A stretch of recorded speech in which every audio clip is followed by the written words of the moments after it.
Morning Ndinejayi. Nkhani yathu ndi yayifupi kwambiri ndipo ikutitengera ku Ghana. Mayi wina dzina lake Augustina zamuvuta ku Ghana. Tupita ku Ghana ku Accra tene bwino Accra ndi ku Accra amayina ake apalamula eti ati dzina lawo Augustina Odima. Augustina azaka 29 anali ndi ex-boyfriend, osati boyfriend koma ex, and ubwenzi unatha.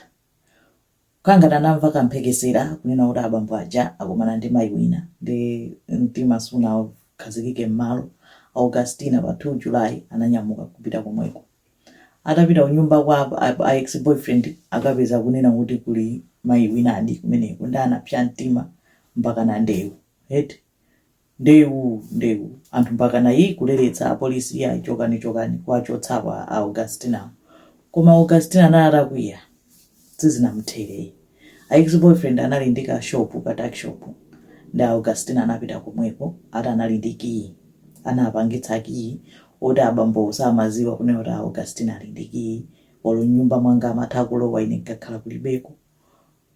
Augustina kupita pamene kuja ati anakwanitsa kutsegula ndikuyatsa moto ukalaija kugamba kukoleza zinthu za ndani za ex-boyfriend kumva kuthamanga konko kuti iwe kupanga bwanji anthu aja nkuyambanso kumenyana patipo pamene paja pachigulugulu nonso pano. Augustina anapsa mtima wambiri.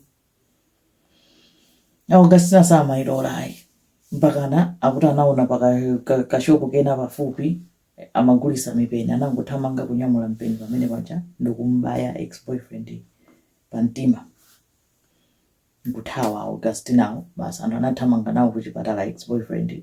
Ubwino wake anathamanga nawo kuchipatala msanga ndi ampanga operate chani akadali moyo. Ex-boyfriend pamene Augustina ulo atathawa awagwira moti akuzengedwa mlandu kufuna kupha komanso arson kukoleza moto anakoleza kwete. Zonsezo ex-boyfriend munthu oti anasiyana naye ndi munthu ukakhale mundende chifukwa cha munthu oti unasiyana naye. So Augustina atichitisa manyazi koma imeneyo ndi update ya ku Ghana. Zikumwambiri.